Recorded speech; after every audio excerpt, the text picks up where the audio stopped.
lui montrer ta gratitude parce que l'année passée à cette heure-là, les personnes qui avaient leur maman qui aujourd'hui ne les ont plus. Et toi, tu es là. La maman qui était en vie l'année passée, mais à cette heure de son vie, tu n'es pas mieux que ces personnes-là, c'est par la grâce de Dieu. Alors lève-toi et exprime ta gratitude à Dieu. Montre-lui que tu es reconnaissant. Alléluia.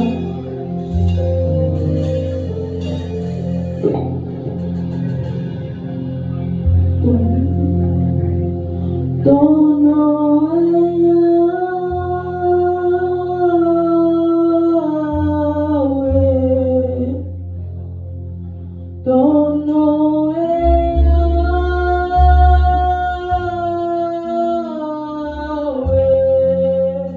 Dans les cieux et sur la terre, tu es digne de louange.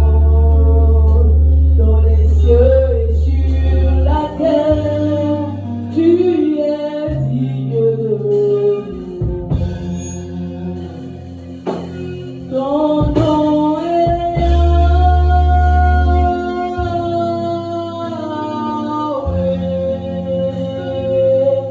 Ton nom est Yahweh. Dans les cieux et sur la terre, tu es digne de louange. Dans les cieux et sur la terre, tu es digne de louange. Ton nom est Yahweh.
Aujourd'hui est un jour spécial. Donc je ne peux pas admettre que nous sommes dans un moment d'adoration et qu'il y a des personnes qui sont encore assises. Puisque la Bible dit, honore ton père et ta mère. Aujourd'hui nous voulons honorer les mères. Oui, donc pour honorer les mères, lorsque nous adorons, il serait mieux de tous se tenir levés pour l'adoration. Comme la Bible dit, honore ton père et ta mère. Et il y a une partie qui dit, l'obéissance vaut mieux que les sacrifices. Donc en honorant ton père et ta mère, en se tenant levé, tu obéis à la parole de Dieu. Donc l'obéissance vaut mieux que les sacrifices.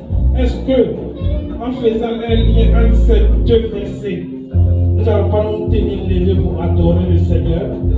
Est-ce que nous n'allons pas nous tenir levés pour honorer nos mamans pendant que nous adorons? C'est mieux de se tenir levés ensemble. Oui, pour rendre ce jour spécial. Pour rendre ce jour spécial, nous vous invitons de ne pas faire comme les autres dimanches où vous étiez assis en train d'adorer en étant des spectateurs. Je veux que tout le monde participe à ce culte d'une manière ou d'une autre pour lui donner sa couleur spéciale pour sa adoration.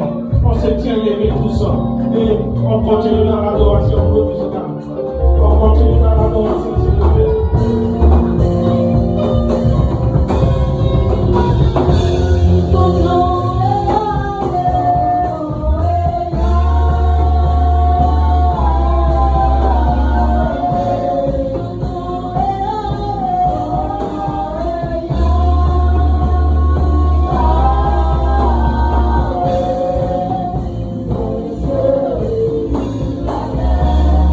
Tu es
tu es dit.